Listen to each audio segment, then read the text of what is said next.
Bienvenue dans ce récapitulatif d'une semaine historique. Nous sommes en janvier 2026 et l'intelligence artificielle vient de franchir la frontière entre le monde numérique et notre réalité physique. Aujourd'hui, nous explorons comment l'IA devient agentique, capable de raisonner, de soigner et de conduire. Tout commence le 7 janvier quand OpenAI lance ChatGPT Health.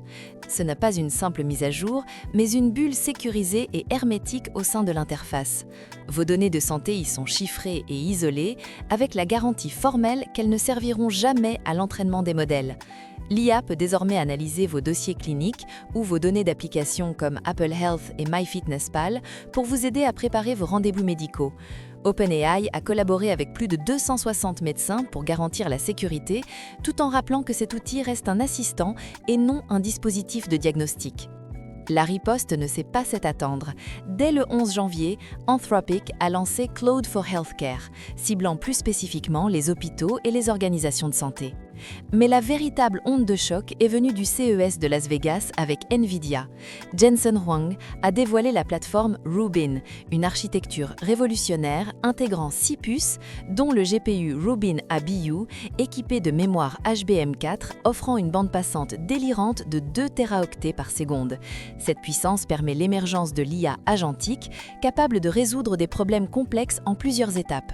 L'une des applications les plus concrètes de cette puissance est NVIDIA Alpamayo, le nouveau cerveau pensant pour l'automobile. Contrairement aux systèmes actuels, Alpamayo utilise le raisonnement par chaîne de pensée pour réagir à des situations imprévisibles, comme un enfant prêt à traverser. Mercedes-Benz a déjà présenté une CLA équipée de cette technologie, prévue sur les routes américaines dès ce trimestre. NVIDIA a même surpris l'industrie en rendant le modèle Alpamayo 1 open source sur Hugging Face. Pendant ce temps, Lenovo a transformé notre quotidien avec Kira, une IA ambiante. Elle ne se contente pas de répondre à vos questions, elle vous suit de votre PC Yoga à votre smartphone Motorola.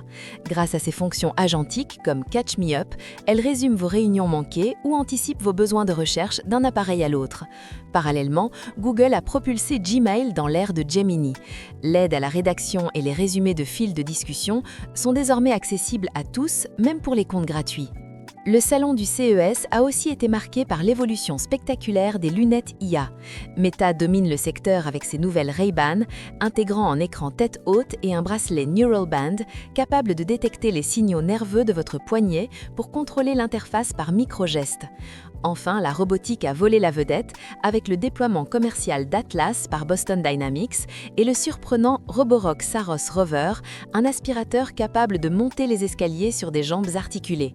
Avec plus de 148 000 participants, ce CES 2026 confirme que l'IA physique est désormais le socle de notre quotidien.